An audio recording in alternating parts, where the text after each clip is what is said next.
Esta es una historia ficticia y muy simplificada para ejemplificar de un modo gráfico un caso de estudio sobre riesgo operativo, con fines exclusivamente didácticos. María es responsable, o como se dice en el mundo de los procesos, dueña de un proceso que se desarrolla íntegramente en una oficina común y corriente de 4 paredes, techo y piso del banco Sigrif. Un día llegó a la puerta de su oficina Juan, quien se presentó y le dijo que trabajaba como facilitador en la unidad de riesgo operativo de la empresa. María, que estaba muy ocupada, no mostró entusiasmo, pero Juan logró persuadirla al indicarle que estaba allí para ayudarle a recibir reconocimiento y generar valor en la empresa. Si tú estás dispuesta, nuestra misión es ayudar y facilitar a que ello suceda, le dijo. María, aunque algo dubitativa, le dijo que sí, pero que vayan al grano. Juan explicó que para empezar necesitaba hacer algunas preguntas. Una de las preguntas fue: ¿dentro de las paredes o techo de esta oficina existen tuberías de agua? A María le resultó extraña la pregunta, pero respondió que no tenía idea si hay o no tuberías en las paredes o en el techo. No importa si no sabes la respuesta, le dijo Juan. Podemos preguntárselo o consultar a un experto como por ejemplo el constructor, un plomero, buscar los planos de construcción, etc. Indagaron y descubrieron que efectivamente a lo largo de una de las paredes de la oficina de María atravesaba una tubería de agua.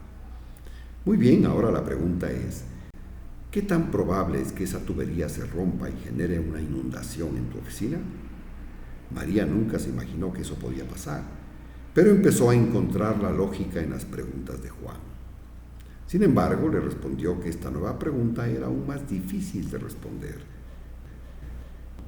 No te preocupes, le dijo Juan. Expertos para este tema son más fáciles de encontrar. Llamaron al fabricante de la tubería para conocer la probabilidad de que se produzcan daños. La tubería era muy antigua y por otros factores adicionales descubrieron que según las estadísticas disponibles, la probabilidad de un daño era del 15% en los siguientes 12 meses. Excelente, dijo Juan. Hemos identificado un riesgo operativo que se podría presentar producto de la rotura de una tubería y sabemos que la probabilidad o frecuencia con la que se podría dar dentro de un año es del 15%. Ahora, necesitamos saber cuál sería el impacto o incidencia, es decir, la magnitud de los daños en caso de una inundación de tu oficina, dijo Juan. Rápidamente hicieron un inventario de los bienes que habían en la oficina, como computadoras, copiadoras, muebles, alfombras y otros, y calcularon en alrededor de $20,000 el posible impacto. Entonces tu riesgo, mejor dicho, el de este factor en tu proceso, es de $3,000, María, el producto de multiplicar 15% por $20,000, sentenció Juan. Este riesgo se denomina usualmente inherente, siendo ese el nivel de riesgo al que no se le han establecido controles y o mitigantes. Permíteme explicar lo que esto significaría en una institución financiera que aplica principios de capital económico como lo recomiendan las prácticas internacionales, como por ejemplo las del Comité de Basilea. Imagínate que este momento debas acudir a la presidencia para solicitar que te entreguen $3,000 en efectivo del capital de la entidad para que los guardes en una caja fuerte de tu oficina para que puedas respaldar un eventual riesgo de inundación. No es algo que genera mucha ilusión, ¿verdad? Pero Juan, tu ofrecimiento era de generar valor y reconocimiento. Creo que esta situación generaría exactamente lo contrario, le dijo María. Juan respondió: es verdad. Qué bueno que hasta el momento lo tengamos claro.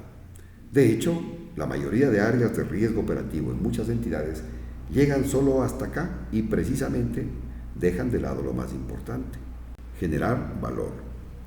Asumamos que en realidad fuiste a pedir los $3,000 en respaldo a un riesgo de inundación y que los tienes en la caja fuerte. Generaremos valor cuando logremos devolver, en buena ley, la mayor cantidad de ese dinero. Eso se lograría cuando podamos modificar tu perfil de riesgo. Para ello, debemos proponer o implementar controles y o mitigantes, siempre pensando en que las decisiones que se adopten incorporen criterios de un adecuado balance costo-beneficio.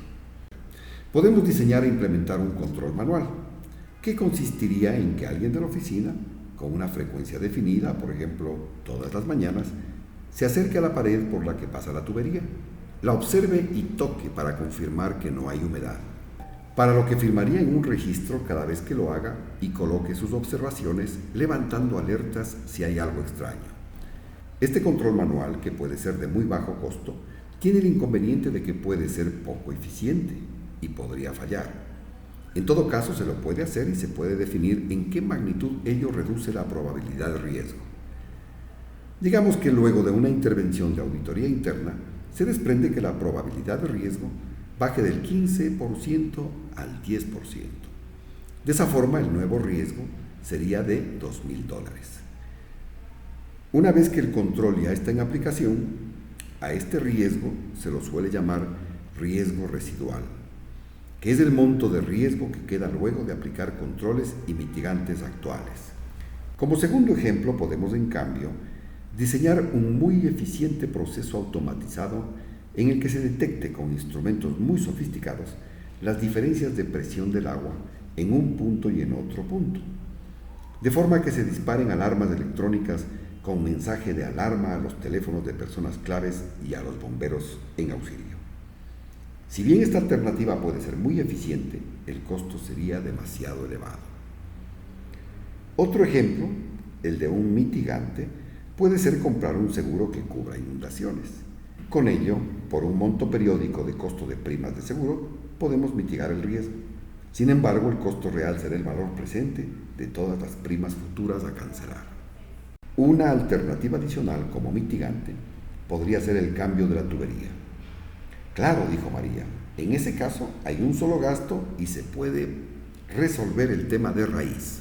Consultaron con un plomero, quien les cotizó el cambio de la tubería en $250 y les manifestó que, según las estadísticas, las probabilidades de un daño en esos casos bajaban a tan solo el 0,1%, es decir, que el riesgo y por ende el dinero guardado en la caja fuerte se podría reducir de $2,000 como riesgo residual a uno de tan solo $20.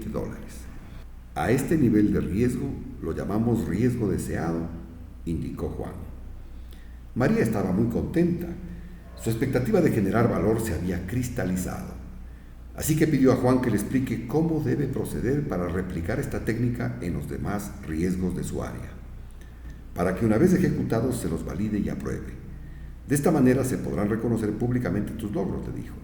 Por algo somos facilitadores desde el inicio hasta el final.